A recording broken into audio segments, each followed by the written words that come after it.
Online game free ফায়াৰৰ কাল হ'ল এগৰাকী কিশোৰীৰ। অনলাইন গেম খেলি অপহৃত হ'ল এগৰাকী কিশোৰী। বিদ্যালয়লৈ যাম বুলি কৈ এসপ্তাহ উকলি যোৱাৰ পাছতো ঘৰলৈ উভতি নাহিল মেধাৱী ছাত্ৰী মানসী দাস। হাজোৰ ২ নং মনাকুছিৰ কিশোৰী মানসী দাস দমদমা উচ্চতৰ মাধ্যমিক বিদ্যালয়ৰ কলা শাখাৰ প্ৰথম বৰ্ষৰ মেধাৱী ছাত্ৰী আছিল। যোৱা শনিবাৰে কিশোৰীগৰাকীয়ে বিদ্যালয়লৈ যাম বুলি ওলাই গৈ এসপ্তাহ উকলি যোৱাৰ পাছতো ঘৰলৈ ঘূৰি নাহিল মানসী।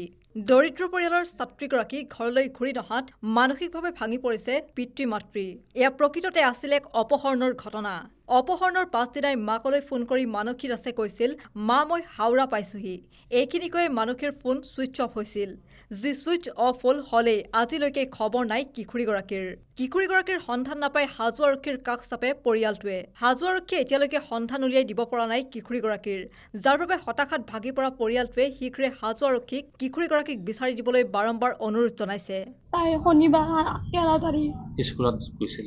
স্কুলত গেছি আউটড্ৰেছত গেছি খেলা থাকা বুলি কৈছি। তাৰপিছত খেলা থাকা বুলি কৈ পেলাই তাই গেছি কৈছি মই চব দেৰি নকৰবি দে কান্দে আহিবি। তাইক আমি বগী বুলি মাতো, নাম মানসী। তাৰপৰা তাই কৈছি মই দেৰি নকৰোঁ দে 12টাতে আহিম। সৰুক গেলি মই বিৰিয়ানী লৈ আহিম দে, আৰু তোক দেউতাই আজি কামত জানে নহয়, দেউতাই মিঠাই খাই ভাল পায়, মিঠাই লৈ আহিম মই। সেনেকৈ কৈছি। কোৱাৰ পাছত আৰু গেল তাই। যোৱাৰ পাছত মই ক'লোঁ সৰু 12টা বাজিল তোৰ বাহিৰে আহি নাপাল। একবাৰ ফোন মাৰছোঁ, ফোন মাৰিলোঁ মোবাইলটো ছুইচ অফ। তাৰপৰা মই লগত দুজনীক সুধবা গ'লোঁ মায়েহঁতক, তহঁতৰ আপি তেতিয়া আহিছে নে?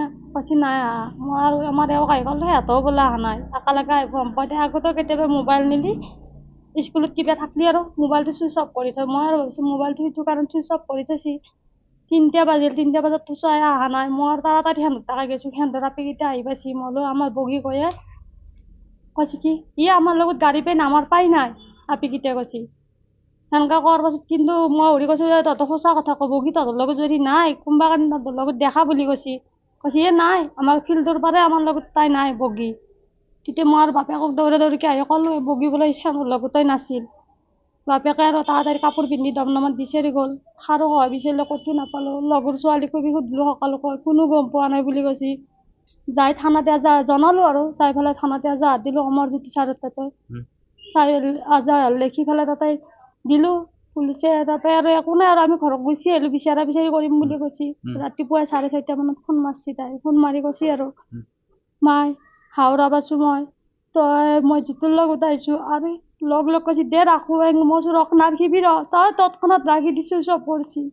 সিদিনাৰ বাদ গেলি একো খবৰে পোৱা নাই। কি কেনেকে ক'ত কেনেকে গ'ল আপোনাৰ কিবা গম সেইবি পাইছে? একোৱে গম পোৱা নাই আৰু সেইষাৰে কৈছে হাওৰা পাইছোঁ লগ একো মোক খবাই নাপালোঁ মই। কিবা গেম খেলিছিল?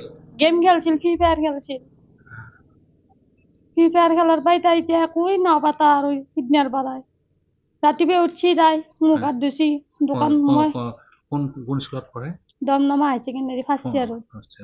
কেনে আছিল পঢ়া-শুনা? পঢ়াটো ভাল আছিল। মেট্ৰিকত 2nd ডিভিজন পাইছি, সংস্কৃতিত লেটাৰো পাইছি। তাৰপৰা মই তাই পুৱাই উঠছি আৰু স্কুল তাই কৈছে মায়ে আজি খেলা আছে নহয়, মই স্কুল যাম দে। স্কুলত মেছেজ দিছি যাবা দিছি। মই আৰু ক'লোঁ যা তই অলপমান মই বনখানি কৰি দোকানখন মই বহিম যা। তাৰমানে দোকানখনো খুলছি তাই। আপুনি অসুস্থ? মোৰ অসুখ হৈ আছে, মই সেনেকৈ বহি থাকিব নোৱাৰোঁ। হাজোৰ পৰা Bhrigu Das, news desk report.